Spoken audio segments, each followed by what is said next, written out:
ನೈಸರ್ಗಿಕತೆ ಅಂದ್ರೆ ಯಾವುದು ಯಾವ ಸಮಯಕ್ಕೆ ಆಗಬೇಕು ಅದು ಹಾಗೇ ಆಗುತ್ತದೆ. ಪ್ರಕೃತಿಯಲ್ಲಿ ಯಾವುದನ್ನು ಮನುಷ್ಯ ಸೃಷ್ಟಿಸಲಾರ ಎಂದು ಈಗಾಗಲೇ ವೈಜ್ಞಾನಿಕತೆ ಹೇಳಿದೆ. ಅದರಂತೆ ಕೆಲ ಜಲಚರಗಳು ಸಮುದ್ರದ ನೀರಲ್ಲಿದ್ರೂ ತಮ್ಮ ಸಂತಾನೋತ್ಪತ್ತಿಗಾಗಿ ದಡಕ್ಕೆ ಬರಲೇಬೇಕು. ಅದೇ ರೀತಿ ಲಕ್ಷಾನುಗಟ್ಟಲೆ ಆಮೆಗಳು ಕರಾವಳಿಗೆ ಬಂದಿರೋದು ನೋಡುಗರ ಪ್ರವಾಸಿಗರಿಗೆ ಸಂತಸವನ್ನ ಮೂಡಿಸಿದೆ.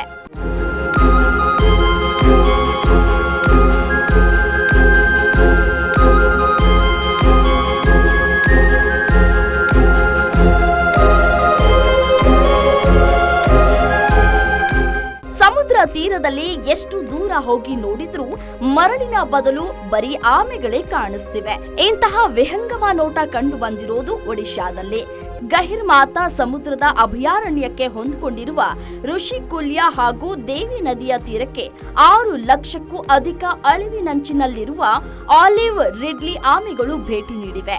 ಬೇಸಿಗೆ ಕಾರಣ ಈಗ ಆಲಿವ್ ರೆಡ್ಲಿ ಆಮೆಗಳ ಸಂತಾನೋತ್ಪತ್ತಿ ಸಮಯವಾಗಿದೆ. ಹೀಗಾಗಿ ಸಮುದ್ರದಿಂದ ಸಾವಿರಾರು ಕಿಲೋಮೀಟರ್ ಪ್ರಯಾಣ ಮಾಡಿ ಗೂಡು ಕಟ್ಟಲು ಇಲ್ಲಿಗೆ ಬರುತ್ತವೆ.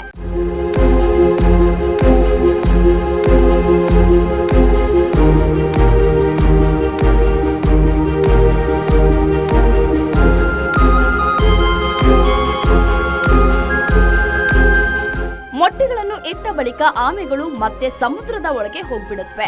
ಮೊಟ್ಟೆಗಳಿಂದ ಬರುವ ಮರಿ ಆಮೆಗಳು ಕೂಡ ಸಮುದ್ರಕ್ಕೆ ಹೋಗುತ್ತವೆ.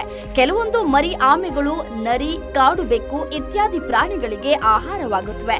ಆದ್ರೆ ಈ ಕರಾವಳಿ ತೀರವು ಮೊಟ್ಟೆ ಇಡಲು ಆಮೆಗಳಿಗೆ ಸೂಕ್ತವಾಗಿರುವುದರಿಂದ ಪ್ರತಿ ವರ್ಷ ಹೆಚ್ಚಿನ ಸಂಖ್ಯೆಯಲ್ಲಿ ಭೇಟಿ ನೀಡುತ್ತವೆ.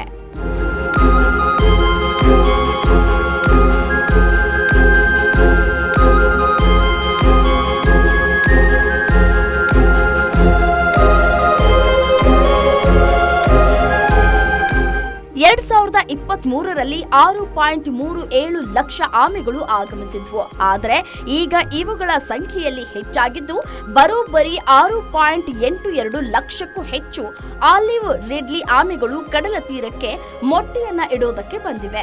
ಸದ್ಯ ಇವುಗಳನ್ನ ನೋಡೋದಕ್ಕೆ ಪ್ರವಾಸಿಗರು ಕೂಡ ದೊಡ್ಡ ಸಂಖ್ಯೆಯಲ್ಲಿ ಕರಾವಳಿ ಭಾಗಕ್ಕೆ ಭೇಟಿ ನೀಡ್ತಾ ಇದ್ದಾರೆ ಎಂದು ಬರ್ಹಾಂಪುರ ವಿಭಾಗೀಯ ಅರಣ್ಯ ಅಧಿಕಾರಿ ಸನ್ನಿ ಕೋಕರ್ ಹೇಳಿದ್ದಾರೆ.